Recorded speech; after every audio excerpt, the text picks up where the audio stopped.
as sanções se tornaram uma espécie de catalisador adicional para mudanças estruturais positivas em nossa economia, incluindo nas áreas financeira e tecnológica, e em muitas outras direções-chave.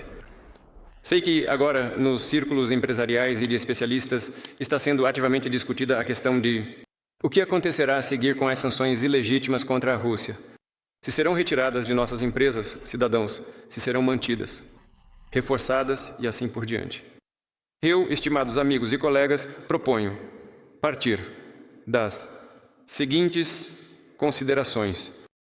Sim, na verdade, elas estão bem evidentes. As sanções não são medidas temporárias ou pontuais.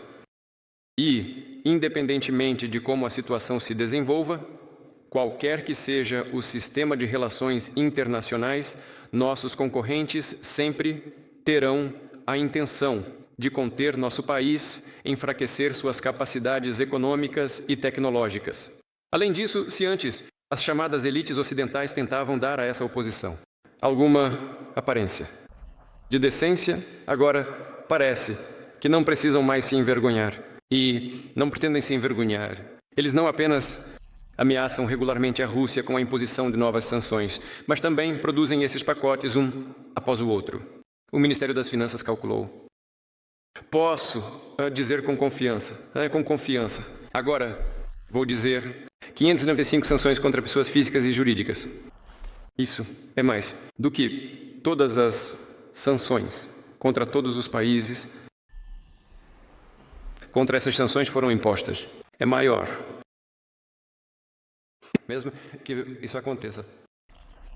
Desse lado há algum tipo de gesto de que algo deve ser removido, enfraquecido, pode-se esperar que seja encontrado.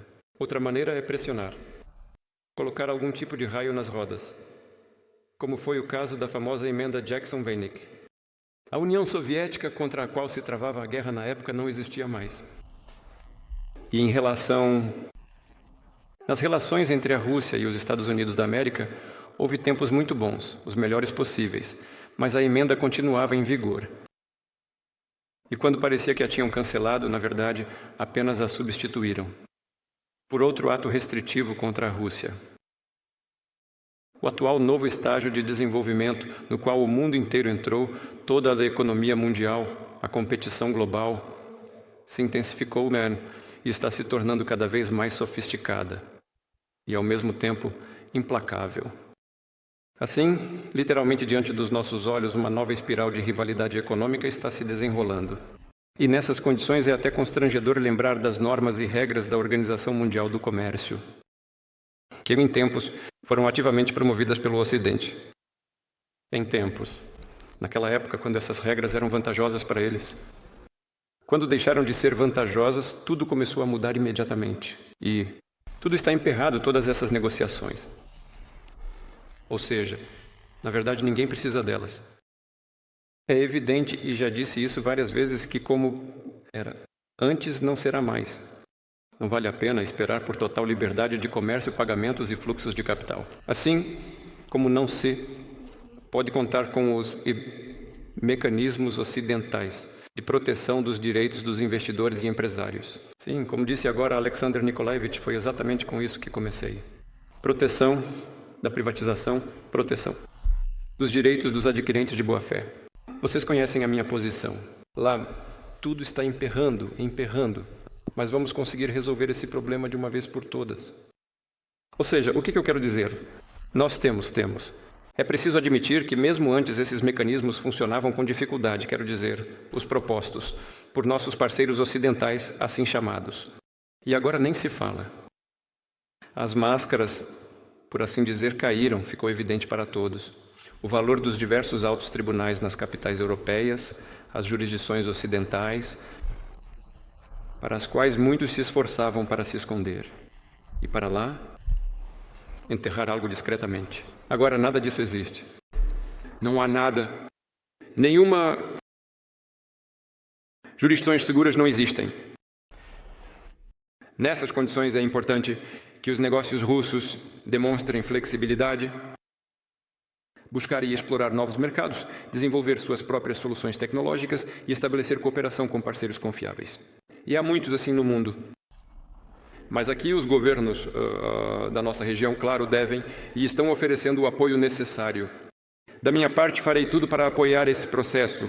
A Rússia está fortalecendo sua própria soberania, e isso em todas as áreas que garantem o funcionamento dos negócios, incluindo o desenvolvimento da infraestrutura de transporte, logística e financeira. Estamos fazendo isso, já estamos fazendo agora, e com certeza vamos continuar. Eu sei, entendo com quais dificuldades vocês estão lidando, mas vou enfatizar, apenas os países que conseguem garantir uma verdadeira soberania plena se tornam realmente resilientes e capazes de resistir à pressão externa, em particular, capazes de um desenvolvimento dinâmico e progressivo em benefício de seus povos. Vou dar um exemplo. Claro, na verdade, e ele é bem conhecido.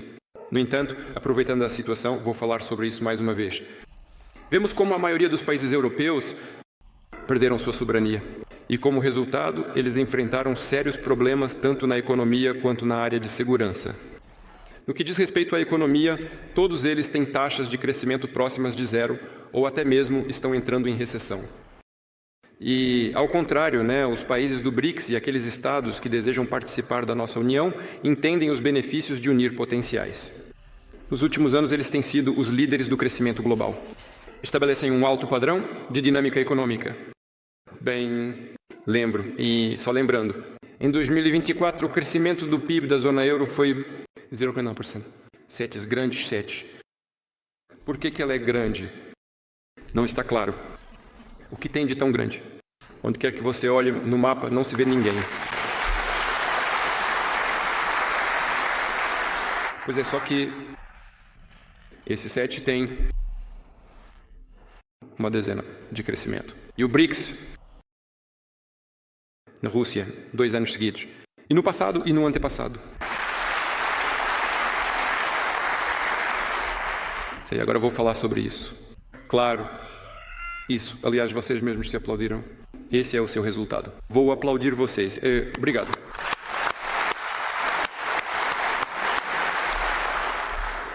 Aliás, agora mesmo estavam falando, o Alexander Nikolaevich falou sobre o esfriamento da economia. Aqui, claro, é preciso agir com muito cuidado. É claro que isso é inevitável. Isso envolve tanto o governo quanto o Banco Central. No geral, falaram sobre isso. Em geral, como se concordássemos, tudo precisa ser feito na prática. Como planejado, para que não haja um resfriamento excessivo, como na criocâmara, mas que tudo aconteça aos poucos, para que tudo funcione bem. Agora não vou... Bem, os números são conhecidos. O Banco Central tem um número, o governo, Ministério do Desenvolvimento, outros. Isso não é... Bem, é preciso fazer com que não haja colapsos ou congelamentos desnecessários.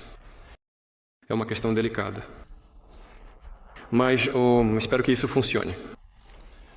Bem, e podemos falar sobre isso mais tarde. Mas eu sugiro que não iniciemos a discussão agora, porque vamos conversar até de manhã. Isso eu sei.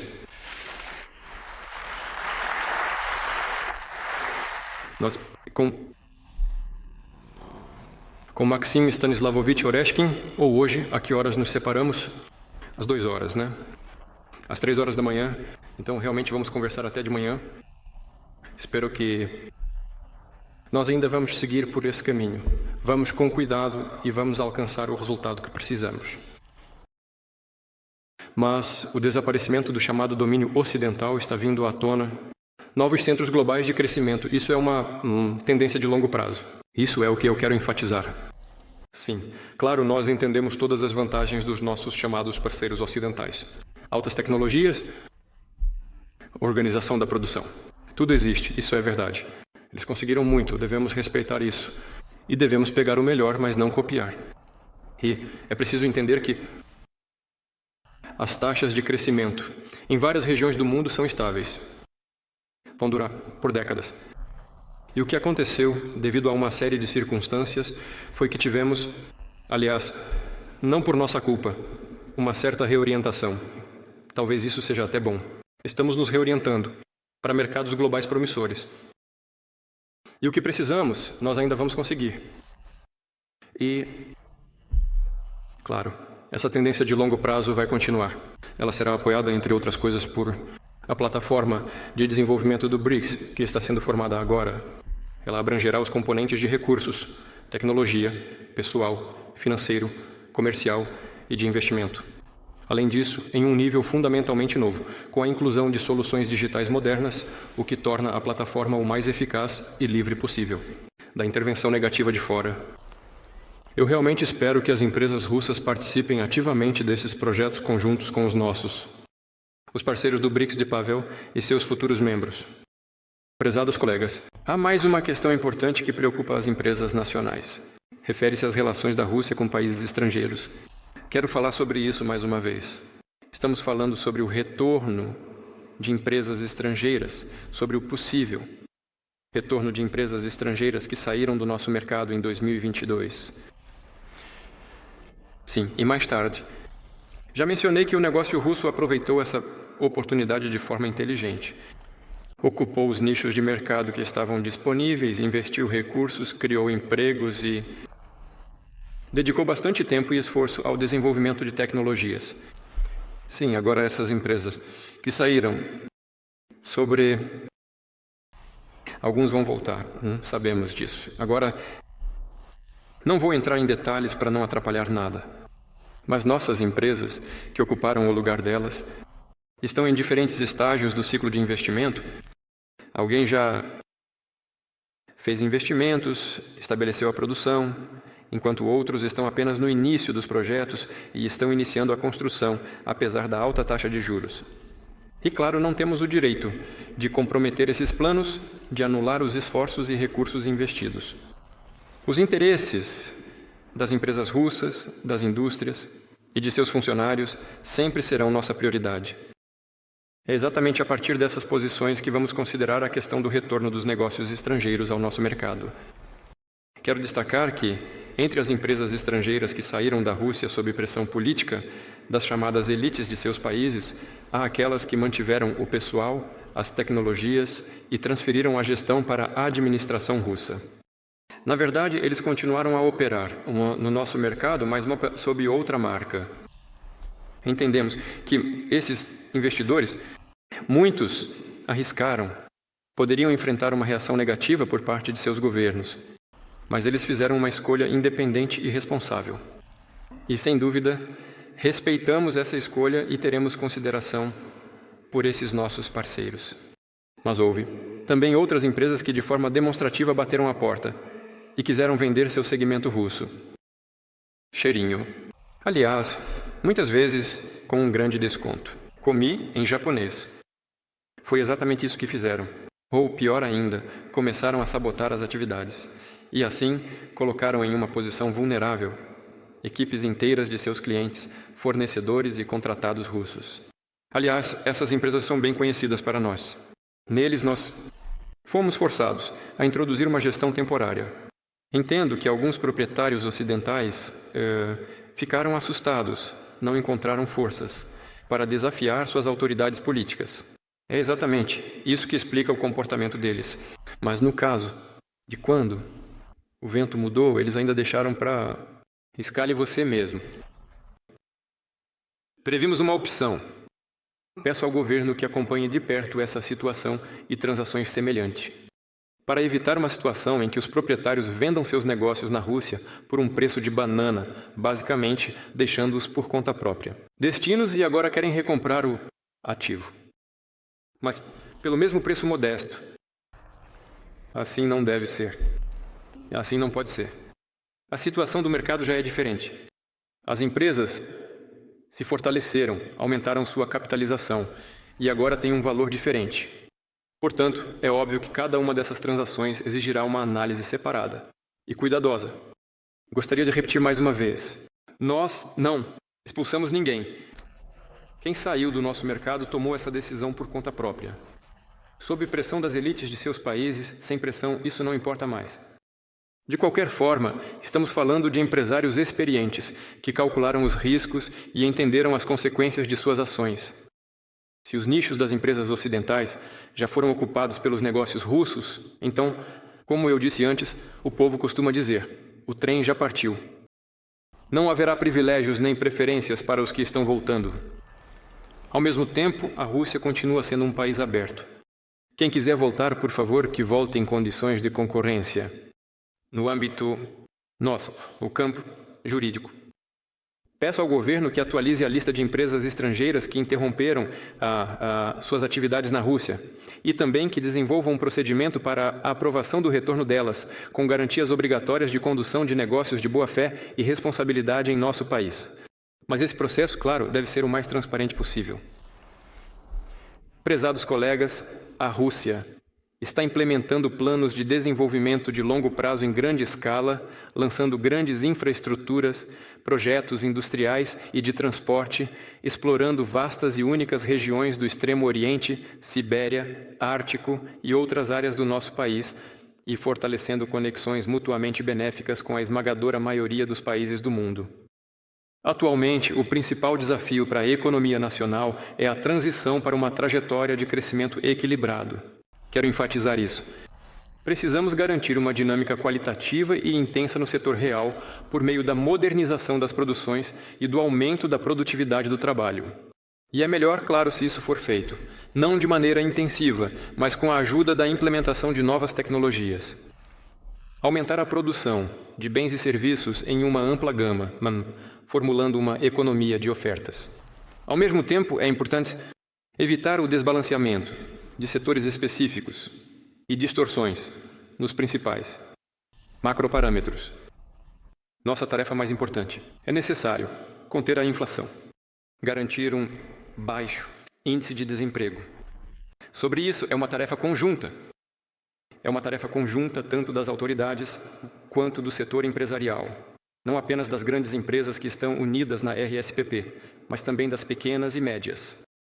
É exatamente com base nas demandas dos empresários que continuaremos a construir os mecanismos de toda a política econômica estatal, incluindo a política monetária, para que esses mecanismos trabalhem em primeiro lugar para aumentar o potencial produtivo da Rússia, abrir novas empresas, fortalecer a soberania tecnológica e financeira do país, assim como seu potencial de recursos humanos.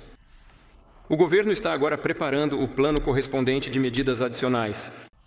Conto com a participação ativa da União Russa de Industriais e Empresários, assim como de outras associações empresariais do nosso país nessa tarefa. E, claro, desejo a todo sucesso para o bem da Rússia. Agradeço a vocês